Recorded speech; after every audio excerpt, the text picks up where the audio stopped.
Marcellus, you guys have forced a bunch of turnovers over the course of the last 2 games. How replicable is that moving forward into SEC? But how much of that was just being in the right spot at the right time, and how much of that was forcing your opponent kind of into a mistake? It was really just us playing fast and physical, and just like you said, being in the right place at the right time. So that's just sticking with the scheme that our coaches put us on. We knew what some of the teams was gonna do, and we knew when we was gonna have chances to force turnovers. So just seizing those opportunities and making it happen. Hey, Marcellus, kind of watching the tape, Kentucky's got some skill guys. What have you seen from them, and are there any comparisons from weeks prior? Well, what we seen from them is really just fast. They're not that big. They're just fast, and they're really well coached. They run really good routes, and yeah, they're just fast and skinny. They can definitely push it downfield. So we just got to be on point for that. Ready for that. With that, so what have you seen from Will Levis on tape? Oh, he's a really good quarterback. He more of a throw it to a spot guy, on time. And if you mess up the receivers timing with their routes, it messes up the throw. So basically, we have to get our hands on the receiver and mess up the timing. But he's a really good time and throw quarterback. After that Georgia game, a lot of the guys were talking about wanting to just get back to work before SEC play returned. Over these last 2 weeks, just how do you evaluate how much you guys have improved since that game now headed into Kentucky? Yeah, we knew we didn't play up to our full potential on Georgia week, so we just been focusing on getting 1% better every day, doing what we can do to just take a step forward each and every day, not take a step backwards. Hey, Marcellus, you're about the only starter in the secondary who's been healthy this whole time. So what has it been like for you kind of seeing that revolving door of the rest of the guys go through, and, how have those younger guys stepped in to fill those holes? How has it been with some of the older guys coming back now? Just, what's that dynamic looked like for you? Really, it's just I knew I didn't want to – I can't control me not being injured or me getting injured, so I just – focusing on keeping my body healthy, and whenever those other guys went down, I made sure I was there and stepped up whenever coach needed it. And with the young guys, they've been coming in, taking reps, and just filling in the shoes of the older guys and getting experience and getting game reps. And they just been filling the shoes and doing their jobs and getting better each and every day.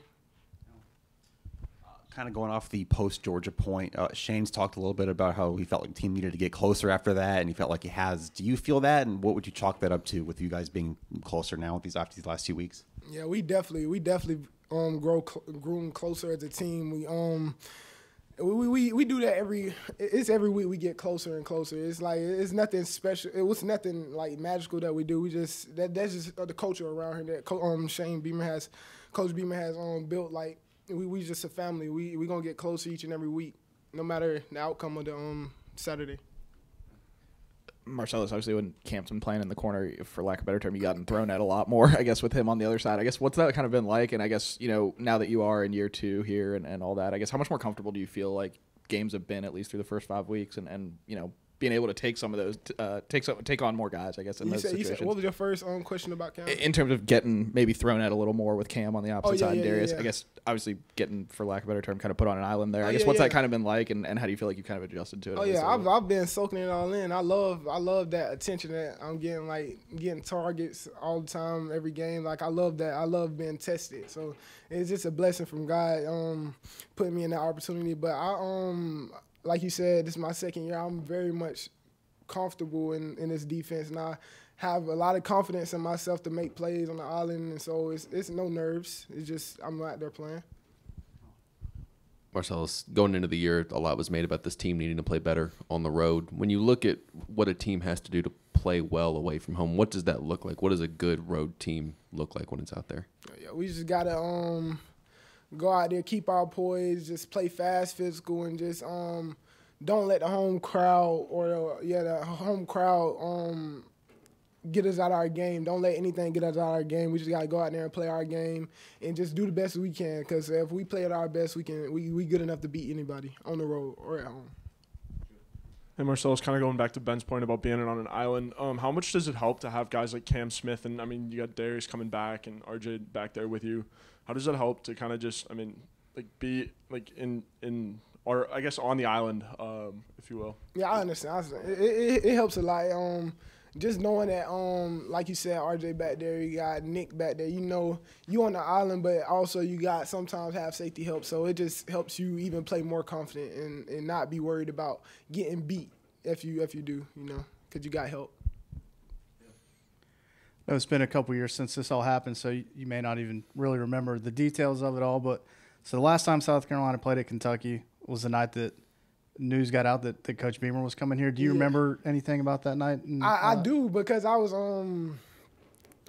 still at GMC, so I was because I had committed to Will Muschamp, so he had got fired, so I was still committed. Then that's when, like you said, the night that he had got fired, then Coach Beamer had got hired, so I was in contact with him. But you said what was it like? Yeah, so South Carolina played at Kentucky. It was December the 5th, and like after that game, like news started getting out that Coach Beamer was going to get hired. Do you remember like watching that game and have any memories of hearing about it was going to be Coach Beamer? I don't know the exact memories, but I know I was like, dang, what am I going to do now? Because I didn't know Coach Beamer. I was building a relationship with Will Muschamp staff, so I just at like what am I going to do? Am I going to stay committed or not? So, but Coach Beamer did a great job at making sure I stayed committed. You mentioned not letting the home crowd get in y'all's heads. Correct me if I'm wrong. It sounded like they were pumping in a lot of sound on y'all in practice. Is that just an effort to be ready again? Because it's been a while since y'all been on the road. So we won't be surprised by it. So we do that a lot. Play the away teams like theme songs and stuff. So we just be used to it whenever we get out there. It's not a shocker. Marcellus, what'd you do with your time off this weekend? Went to sleep. I played a little bit of Call of Duty, but most of the time I just went to sleep. I looked at some of Kentucky film and really just got some rest. Got in here and treated my body, and got some rest and soaked it all up. I guess don't get a lot of it. Yeah.